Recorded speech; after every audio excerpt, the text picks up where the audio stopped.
Hallelujah. सभी को मेरी ओर से जय मसीह की। यीशु से आज की सुबह की प्रार्थना में हम आप लोगों को बहुत त्याग से स्वागत करते हैं। धन्यवाद देते हैं कि आपने हमारी YouTube चैनल को लाइक और सब्सक्राइब किए हैं, इसके लिए बहुत बहुत धन्यवाद करते हैं। अगर आप फेसबुक तरफ से सुन रहे हैं तो ज़रूर हमारे फेसबुक को फॉलो करें। सचमुच में आज सुंदर समय के लिए पिता परमेश्वर को धन्यवाद करें। आज की नई सुंदर सुबह के लिए प्यारे प्रभु को धन्यवाद करें। हालेलुया।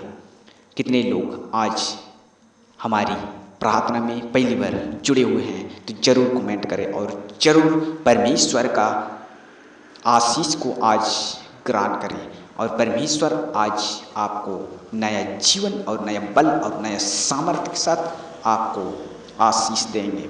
सचमुच में आज परमेश्वर आपको आशीष देंगे।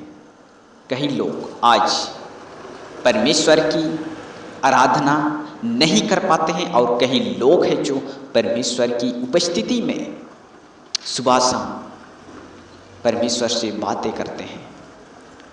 सचमुच में आज हम लोग जानेंगे कि प्रार्थना नहीं करने का वजह क्या हो सकता है।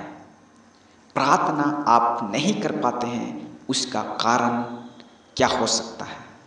जब हम परमेश्वर से बातें करते हैं तो परमेश्वर हमारी हर एक घटी कमी को पूरा करता है। सचमुच में जब आप परमेश्वर की बातों को वचन के रूप में आप ग्रहण करोगे, वचन के रूप में आप अध्ययन को अच्छी रीति से अध्ययन करने के लिए प्रयास करोगे तो परमेश्वर आपको आशीष देंगे। सचमुच में परमेश्वर की स्तुति हो, परमेश्वर की महिमा हो।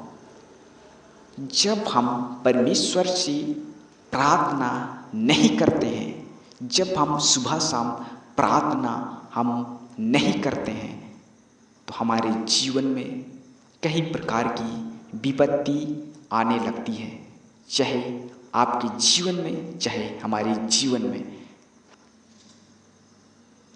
लेकिन परमेश्वर आपको कभी नहीं छोड़ता, कभी नहीं त्यागता है।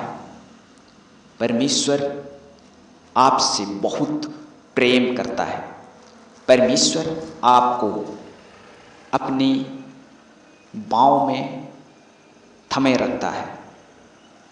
सचमुच में परमेश्वर का धन्यवाद हो, परमेश्वर की स्तुति हो कि आज आप परमेश्वर की वचन को सुनते हैं और परमेश्वर की सम्मुख में आप बने हुए रहते हैं। जब आप परमेश्वर की आराधना नहीं कर पाते हैं उसका वजह है धीरे धीरे आप परमेश्वर से दूर चले जाते हैं। धीरे धीरे आप परमेश्वर से दूर चले जाते हैं।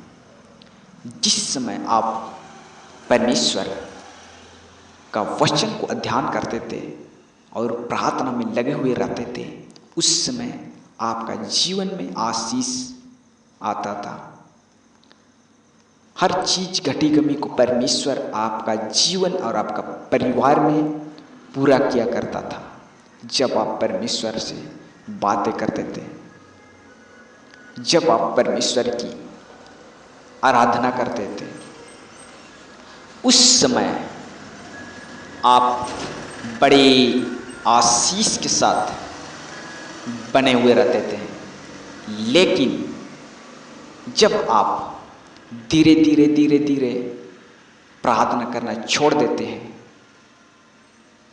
कंटिन्यू नहीं करने लगते हैं, आपका जीवन आपका परिवार में आशीष आना धीरे धीरे बंद होने लगता है।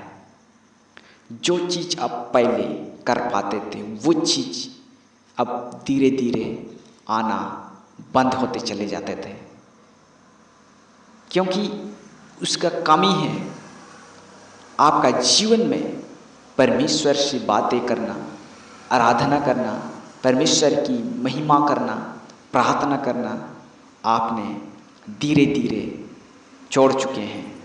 और जब आप धीरे धीरे छोड़ते गए तब आपका जीवन में विपत्ति आना शुरू हो गया। उस विपत्ति जो परमेश्वर आपका जीवन में उन विपत्ति को नहीं देना चाहता, वैसी बड़े बड़े विपत्ति आना शुरू हो जाता है। जब विपत्ति आता है तो बड़े से बड़े बीमारी को लेके आता है, बड़े से बड़े दुख लेके आता है, और आप चिंताएं फिकर करने लगते हैं, क्योंकि आपने परमेश्वर से का वचन और आराधना करना धीरे धीरे छोड़ दिया है। उसका वजह से आपका जीवन में बड़े दुख विपत्ति आ गया, और परमेश्वर से कहते हो कि परमेश्वर मैंने कौन सा गलती किया हूँ कि मेरे जीवन में बड़े से इस विपत्ति आ पड़ा है। ये चीज़ धीरे धीरे आपका मुंह से निकलना शुरू हो जाता है। ये आपकी गलती होने के वजह से ये चीज़ आपका जीवन में अटैक कर दिया है।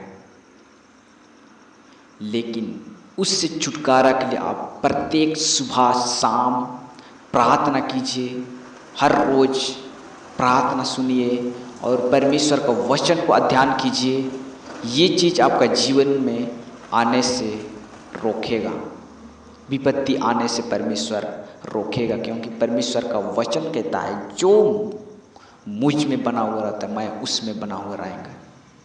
सचमुच में परमेश्वर का धन्यवाद हो, परमेश्वर की महिमा हो कि आज की नए सुंदर सुबह में, नए दिन में आपका हाथों में सौंपते हैं।